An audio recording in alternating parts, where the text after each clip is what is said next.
क्योंकि राई घर में होती है, आदमी करवा लेता है, जाके खाता है। नहीं पता था राई का तेल खाते थे। पहले के जमाने में तिलहन में दो चीज होती है, एक राई होती थी, एक अलसी होती थी। अलसी के तेल को हम लोग मीठा तेल कहते थे, यहाँ भी कहते थे मीठा तेल।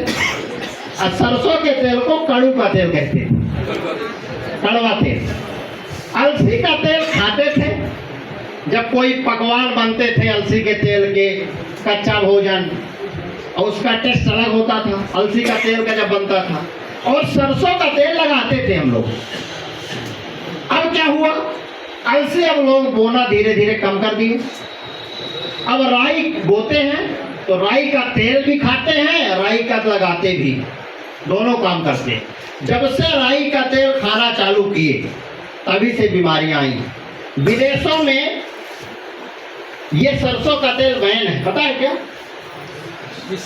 केवल लगाने के लिए यूज होता, ओनली एक्सटर्नल यूज ऐसा लिखा रहता है।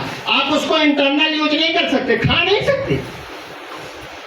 ऐसी क्या चीज सरसों के तेल में होती है जिसको खाने से नुकसानदायक होता है? पहले हम भी खाते थे, ऐसा नहीं है। जब से जानकारी हुई तब से हमने खाना छोड़ दिया है। आज कोई राई वाई का तेल हमारे घर में यूज नहीं होता। राई के तेल में 4 नुकसान होते हैं, कोई नहीं बताएगा, जो आज हम बताने जा रहे हैं आपको। किसी भी फैटी एसिड में सफा, फूफा और मुफा होता है। Saturated fatty acid, poly unsaturated, mono unsaturated. सफा 27 से 33, फूफा 27 से 33, मुफा 33 से 40। WHO मानता है कि इस रेशियो में जिस तेल में होना चाहिए वो खाना चाहिए। इस रेशियो में केवल राइस ब्रान तेल है, कैनोला है, जैतून का तेल है, लेकिन इसमें एंटीऑक्सीडेंट नहीं होते हैं। सरसों के तेल में क्या होता है, राई के तेल में क्या होता है? इसमें भी सफा है, पूफा है, मुफा है, लेकिन जो WHO रिकमेंडेड करता है वो नहीं। सफा 3 ग्राम, 3% होना कितना चाहिए? 27 से 33 है कितना? 3।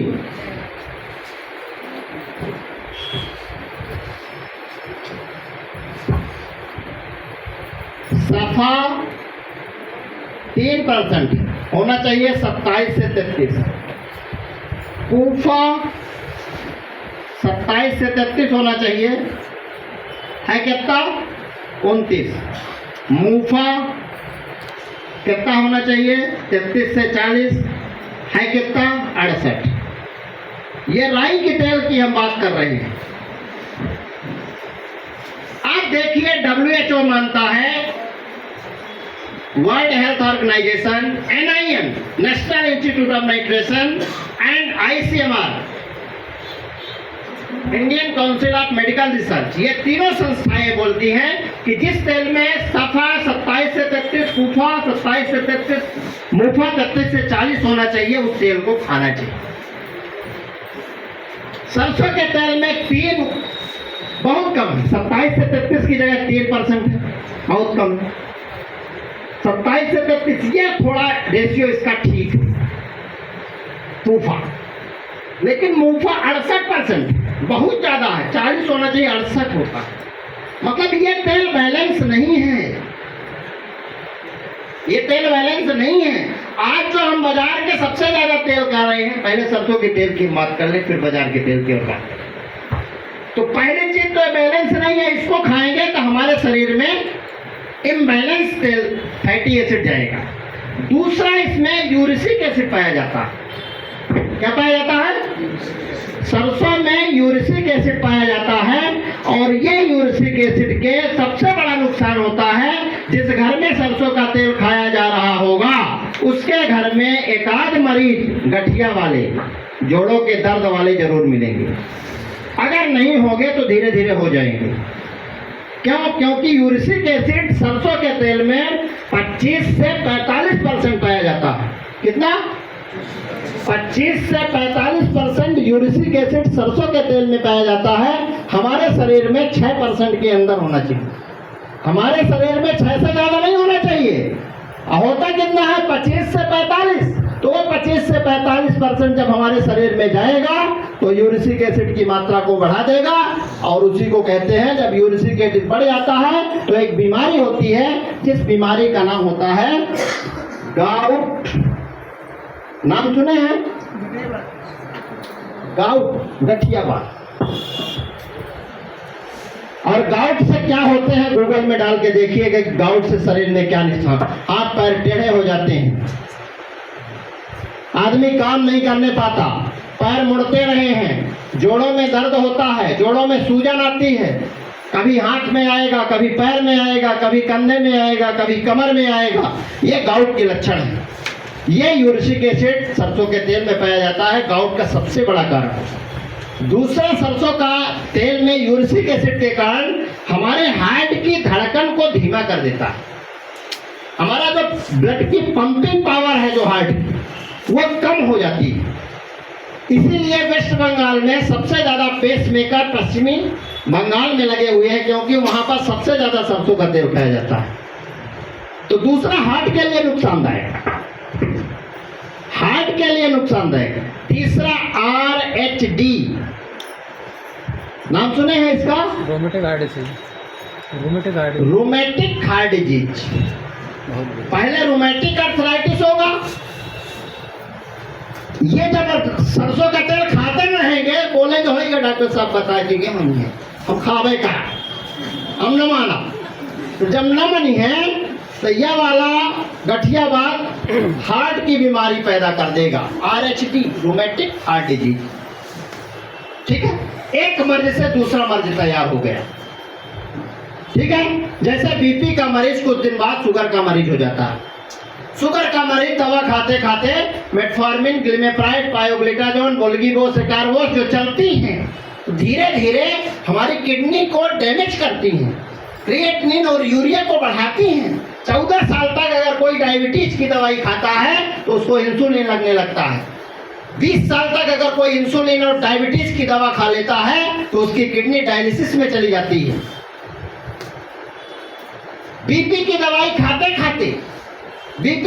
खाते खाते एम्लोडिपिन, एटिनोलॉल, लोसार्टन, रैमिप्रिल, जो भी आज बीपी की दवाई आ रही हैं, एटोरवास्टेटिन, कोलेस्ट्रॉल की, ये सारी दवाइयां हमारे शरीर को डैमेज करती हैं, हमारे मसल्स को डैमेज करती हैं, हमारे लीवर को डैमेज करती हैं, हमारे किडनी को डैमेज करती हैं, और धीरे धीरे बीमारियों के कारण हमारे पूरे आर्गन डैमेज हो जाते हैं, हमारा शरीर खोखला हो जाता है। ऊपर से बहुत सुंदर दिखते हैं, अंदर के सारे आर्गन खत्म हो जाते हैं। ना लीवर काम करता, ना किडनी काम करती, ना हार्ट काम करता, ना ब्रेन काम करता, ना पैंक्रियाज काम करता।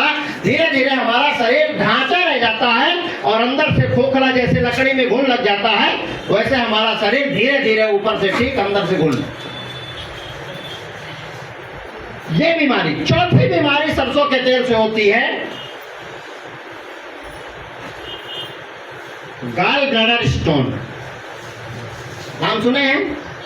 जिसको कहते हैं पित्ताशय में पथरी, पित्त की थैली में पथरी हो गई। इसी को मेडिकल टर्मिनोलॉजी में कहते हैं कोलीलिथियसिस। ये कोलीलिथियसिस हो गया, गॉल ब्लैडर स्टोन जिसको बोलते हैं। कोली मानी गॉल ब्लैडर, मेडिकल टर्म में गॉल ब्लैडर को कोली हम लोग बोलते हैं, लिथियसिस मीन स्टोन। किडनी में पथरी हो जाए तो रीनल कैलकुलस, पथरी किडनी को हम लोग रीनल बोलते हैं। हम लोग मेडिकल टर्मिनोलॉजी में अलग अलग सबके नाम। लीवर को हीपर कहते हैं, लीवर नहीं कहते हम लोग। हिपेटाइटिस नाम सुने? यस। इसीलिए इसको कहते हैं कोलीलिथियसिस, गॉल ब्लैडर स्टोन। सरसों के तेल खाने वाले को दो कारण है गॉल ब्लैडर स्टोन की। एक, अगर एस्ट्रोजन का लेवल शरीर में बढ़ता है, ज्यादातर महिलाओं को गॉल ब्लैडर स्टोन होता है पुरुषों की अपेक्षा। उसके दो कारण हैं। पहला, अगर हार्मोन बढ़ता है, स्पेशली एस्ट्रोजन हार्मोन जब बढ़ता है, प्रोजेस्टेरॉन कम होता है, उनको ये पथरी बनती है गॉल ब्लैडर की। और दूसरी पथरी जो बनती है सरसों के तेल से, फूफा अगर लंबे समय तक ऐसे तेल जिसमें यूरिक एसिड पाया जाता है लंबे समय तक अगर खाते हैं तो पित्ताशय में पथरी का निर्माण होता है। ये 3 तरह की होती है, कोलेस्ट्रॉल वाली होती है, पिगमेंट वाली होती है, मिक्स्ड होती है।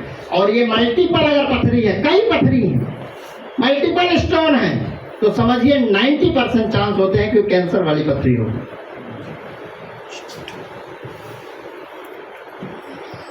इसलिए अपने लोगों को कृपा करके ऐसी बीमारियों से बचाएं। अगर कोई सरसों का तेल खाता है, राई घर में होती है, भिजवा दीजिए। अगर उसके घर से बीमारी दूर करना है, उसको बोल दीजिए बेच दो राई और 165 रुपए राइस ब्रांड तेल खरीद लो, इसको खाओ। कम से कम पित्ताशय की पथरी नहीं होगी और हार्ट की बीमारी नहीं होगी, गठिया बात नहीं होगा, तो शरीर स्वस्थ रहेगा। यस।